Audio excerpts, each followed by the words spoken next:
This demonstration shows you how to use On-Command Insight to detect and troubleshoot the occurrence of a single point of failure in your data environment. First, log in to the On-Command Insight Web UI. In the upper right corner of the Web UI, click the Java Launch icon to launch the Java On-Command Insight Client UI.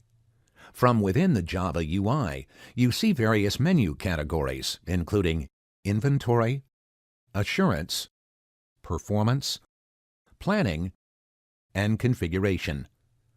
From the Assurance menu, select SAN Path Violations. In the main window pane on the right, various individual data path policy violations are listed.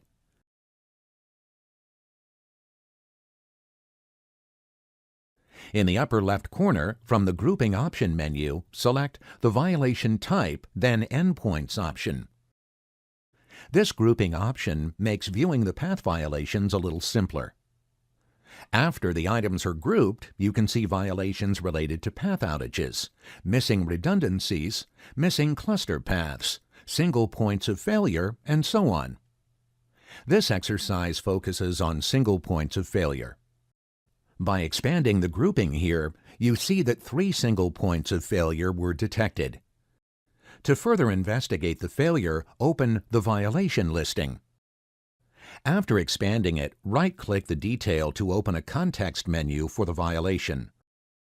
From this menu, select the Analyze Violation option to open the Path Violation Analysis window, which has 4 tabs. On the Summary tab, you can see the details of the violation. Here's a summary report of a single point of failure between a host server, NAS2 backup, and a storage volume 0126 on an IBM array. Below this summary, you see the changes that On-Command Insight has detected in this connection, who made them, when they were made, and whether these changes fixed the violation. The violation analysis tells you that there were not enough host ports with zoning to the storage. The data path policies in place in this environment require 2, but there was only 1. The Details tab shows the network configurations, zoning, and masking definitions for the environment relative to this single point of failure.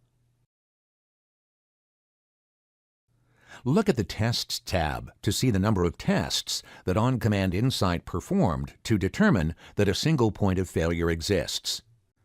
Under the Connectivity tests, you can see that there are enough connections for connectivity. However, when you turn to the zoning tests, On-Command Insight detects that a policy violation has occurred. 2 host ports are required to be zoned to the storage, but there is only 1 host port. These tests also indicate that enough ports are zoned from the storage to the host. Select the Topology tab to see a detailed graph of the end-to-end service path. You can see that the host is connected to 3 switches. You can also see the storage connected to the host. In this topology graph, 1 path is green and 1 is yellow. On the right side of the topology graph, a legend indicates the color coding for the paths. The zoning color legend is relatively simple to understand. A green path is one with the correct zoning and correct mapping relations between the host and storage. Yellow indicates that only mappings are correct. Blue indicates that only zoning is correct. Yellow combined with blue makes green, so a green path is correct, according to the policies that are in place. Back on the original violation page, at the bottom of the page is a list of micro views that you can select to bring up additional details of the environment. For example, you can select ports, zoning, and masking. From the Port Micro view, you can see the name of the ports, the connected devices, the fabric, negotiated port speeds, and other port details of this connection. You can also customize this table with additional information by selecting Table Columns from the Table Customization menu.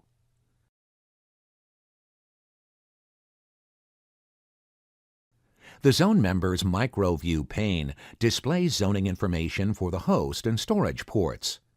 Here again, you can see that there are storage ports, but only one host port connected to the zone.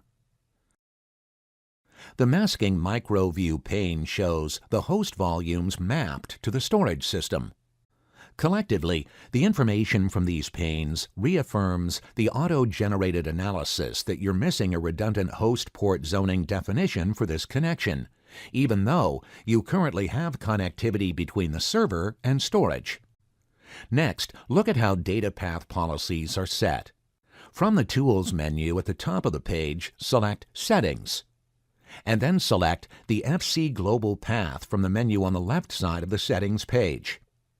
These settings tell OnCommand Insight to look for and detect single points of failure. Under the FC Global policy, you have two options for redundancy level. You can have OnCommand Insight look for simple redundancy or for potential single points of failure. In addition to selecting this policy, you should define the minimum host and storage ports to use for a connection. Although the settings that these policies put in place are global, the settings can also be managed by exception according to volume type, as you can see on the second tab of this policy menu. After you complete each tab, you can apply the policy.